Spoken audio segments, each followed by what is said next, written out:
The night I knew my husband was lying to me, he looked me right in the eyes and smiled. I want you to understand that. Not that he lied, but that he smiled while he did it. That easy, practiced smile I had loved for 6 years. It was a Thursday. He'd gotten home after 10, and when I asked where he'd been, he said work had run long, a client crisis. He was sorry, he would have called, but his phone had died. I said, okay, I believed him. That was my first mistake. It wasn't my last. Let me tell you about my marriage before I tell you what I found, because the worst part of all of this isn't what my husband was doing. The worst part is how ordinary everything looked from the outside. From the outside, we were completely fine. My name is Natalie. I'm 34. I work from home as a graphic designer, which means I'm in our house for most of the day alone, which means I notice things, small things. The way the mail falls, whether the coffee maker has been used, what's in the trash. Daniel and I had been married for 6 years. He works in insurance, corporate accounts, nothing glamorous, but stable. We talked about kids. We had a dog named Chester and a mortgage, and a routine that had always felt solid to me. I say felt, because I understand now that solid and stable are not the same thing. A surface can feel perfectly firm right until the moment it gives way. It started in January. That's when I first noticed the phone. Daniel had never been secretive about his phone. It sat face up on the counter, on the nightstand, on the coffee table while we watched TV. He'd hand it to me sometimes to show me something, a video, a restaurant review. Ordinary, unremarkable. Then one evening he got a text, and when I happened to glance over, he turned the screen face down before I could see anything. I noticed it the way you notice something out of place in a familiar room. Not immediately, but a second later, when your brain catches up to what your eyes saw. I didn't say anything. It could have been anything. Work. A surprise for me. Something embarrassing and unrelated. He stepped outside to make a call around 9 that same night. Stood on the back porch for 20 minutes in February, cold. When he came back in, he was quieter. Said he was tired and went to bed early. I sat alone in the living room with Chester and told myself I was imagining things. I was not imagining things, but it would take me 3 more months to accept that. The changes came slowly. That's the thing about slow changes. They're designed not to be noticed. By the time you recognize the pattern, it's been going on long enough that you start to doubt your own timeline. He started staying late on Thursdays. Just Thursdays at first, then occasionally a Tuesday. He was always apologetic, always texted when he was leaving the office, always had a reason that made perfect sense. I checked our phone bill in March. I had never done that before in 6 years of marriage. I don't know exactly what made me do it. Some quiet accumulation of small things I'd been dismissing. There was a number he called every Thursday, sometimes twice. The calls were short, 5-10 minutes at most. I didn't recognize the number. I searched it. A personal cell registered in Ohio. No name I could find attached to it. 2 weeks later, I found a receipt in his coat pocket. I was taking it to the dry cleaner and checked the pockets out of habit. A flower shop receipt. White lilies. The price was significant. The date was a Thursday. I had not received white lilies. I want to tell you what I thought at this point, because I've turned it over 100 times since then. I thought there was another woman. That's the obvious conclusion. Late Thursdays, secret calls, flowers I never received. I almost confronted him. I rehearsed the conversation in my head while I lay next to him at night, listening to him breathe. But something made me wait. Some part of me that needed to see it first. That needed certainty. Because once you say a thing like that, you cannot unsay it. And I had loved this man for 6 years. So I checked his location. We had a shared app installed. We'd set it up years ago after I got a flat tire on the highway and couldn't reach him. One Thursday evening, while he was supposedly working late, I opened it. His location was disabled. At some point in the past several weeks, he had turned off location sharing without saying a word. He knew I could see where he was. He turned it off anyway. On the first Thursday in April, I followed him. I felt ridiculous doing it. I drove with my lights off for the first block, then realized how conspicuous that looked and turned them back on. I stayed 2 cars behind him on the main road. Chester was home alone with food down and the back door unlocked. I told myself I'd be back in an hour. Daniel drove for 22 minutes. He left town on Route 9 and turned onto a county road I had never taken. Nothing out there but fields and dark tree lines. Just his tail lights ahead of me. He turned into a gravel lot and parked. I pulled over 50 yards back with my lights off and watched. He got out carrying something I couldn't make out in the dark. He walked through a low iron gate and disappeared beyond it. It took me a moment to understand what I was looking at. A cemetery, not a large one. Old. The kind that belongs to a town that used to be bigger than it is now. Scattered headstones, old trees, a faded flag by the entrance, a few small solar lights among the graves. I watched from my windshield for almost an hour. I could see the shape of him in the darkness, sitting close to one particular grave. He didn't move much. Once I thought I saw him put his hand on the stone. He stayed for 50 minutes. Then he got up, walked back to his car, and drove home. I sat in the dark long after his tail lights disappeared. I went back the next morning while Daniel was at work. The cemetery was called Millfield Memorial. The gate was unlocked during daylight. I walked in and found the approximate area where I'd watched him sitting. I found the grave in the 3rd row, white lilies fresh. He had left them the night before. The headstone was simple, gray granite, modest in size. Claire Morgan, beloved wife, 1988 to 2017, 29 years old. I stood there reading it over and over. Beloved wife.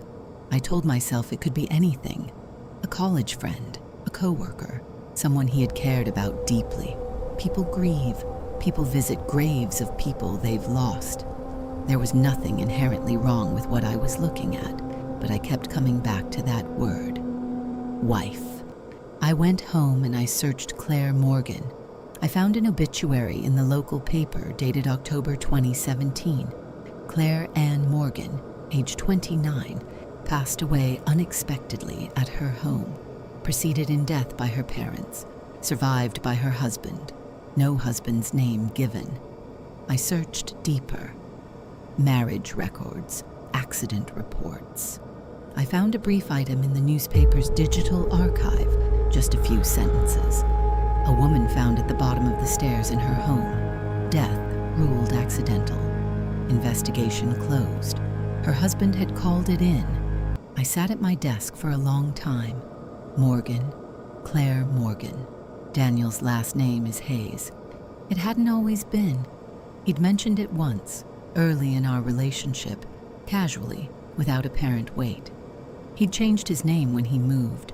Starting fresh, he'd said. I'd never asked what his name was before. I searched. David Morgan, Ohio, 2017. I found a social media profile, inactive since that year, a man in his mid-30s. The photo was small and low quality, but I knew the jawline. I knew the way he held his shoulders. It was Daniel. His name had been David Morgan. Claire Morgan had been his wife, his first wife, a wife he had never once mentioned to me in 6 years of marriage. A wife who had died at the bottom of their staircase at 29 years old. A wife whose death had been ruled accidental, whose case was closed, and whose grave he visited every Thursday night with white lilies and stayed beside for almost an hour. I thought about our staircase. I thought about the evening 2 months ago when I'd slipped on the top step and Daniel had grabbed for my arm. Too late, it had felt like. I'd caught the railing myself. He'd been apologetic afterward, brought me tea. I laughed it off. I thought about February, when my car's brakes had felt wrong and he'd taken it to the shop. Came back and said they'd found nothing. I thought about how quiet a word accident is, how much it holds, how easily it closes a door. That was the night I made my first real mistake in this investigation, if you can call it that. I reached out. I don't know why I did it. Maybe because sitting alone with a suspicion that enormous felt like suffocating slowly. Maybe because I needed someone to tell me I was wrong. I found a women's forum online, one of those communities where people talk about relationships anonymously. I posted a version of what I'd found, stripped of names and places, just the outline, the Thursday visits, the hidden first wife, the stairs. I asked if anyone had been in a situation like this and what they had done. By morning, there were dozens of replies. Only one mattered, Jessica. She didn't comment publicly. She sent a direct message. It was one sentence. I have been waiting 9 years for someone to ask me about Claire. I stared at that sentence for a long time. Then I wrote back. Her next message took 3 hours to arrive. When it did, it was long. Jessica had been Claire's best friend, had grown up with her, was the last person to speak to her before she died. She told me that after Claire's death, the local detective, a man named Pruitt, had quietly kept the file open, off the books. He hadn't believed the accidental ruling. A neighbor had heard raised voices that evening. The stairs showed no water, no loose carpet, nothing that explained a fall. Pruitt had tried to build a case and couldn't. Without physical evidence, and with a grieving husband who answered every question calmly and correctly, there was nothing to bring to the DA. Pruitt had retired 2 years later. Jessica had stayed in contact with him. She wrote, "He always believed David did it. He just couldn't prove it." I read that message 4 times. Then I read the next one. There's something else. The week before Claire died, she mailed a letter to her cousin. Her cousin only found it after the funeral, and by then the investigation was already closed. She never came forward. She didn't know if it would matter, and she was afraid of what would happen if it didn't. I asked what was in the letter. Jessica said she'd only heard about it secondhand, but the cousin had told her that Claire had written, "If something happens to me, it wasn't an accident. I have been trying to leave for 8 months. He won't let me.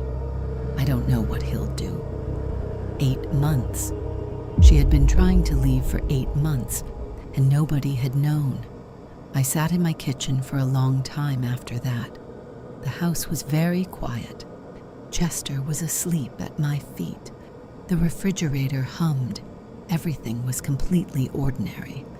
I thought about Claire, not as a headstone, not as an obituary, not as a name in a search result, as a woman in a kitchen like this one, writing a letter she was afraid to send and sending it anyway, to someone she trusted, just in case, just in case. She had done the only thing she could think to do, and it hadn't been enough. I asked Jessica for the cousin's name. She said, "Why?" I said, "Because I need to know if there's still something that can be done, and because I think I need to stop being afraid of the wrong things." She gave me the name. I went back to the cemetery one last time. That Thursday, I parked far down the road and walked in through a gap in the back fence and crouched behind a large headstone about 30 feet from Claire's grave. I waited in the dark. He came at 9:15, set the lilies against the stone, settled onto the small concrete bench beside it, and he talked. I was close enough to hear him clearly. He said, "I miss you. Every week I come here thinking it'll get easier. It doesn't." A pause. "She's not like you. You always understood everything." He put his hand flat against the stone. Then he said, "I'm sorry. I'm sorry it had to be the way it was. I did not move. I did not breathe. I don't know what he meant. I want to tell you there's an innocent version of those words. A man crushed by grief, guilty over a tragedy that truly was an accident, haunted by the loss of someone he loved. That version exists. I haven't been able to rule it out, but I keep coming back to one thing. He didn't say I'm sorry it happened. He said I'm sorry it had to be the way it was. Until that night, I thought I was alone in this. I wasn't. Claire had left people behind, and some of them had never stopped watching him.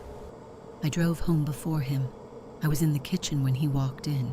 He smiled when he saw me, that easy, practiced smile, and asked how my day was. I said, "Fine, quiet, nothing unusual." He kissed my cheek and opened the refrigerator and started talking about dinner plans.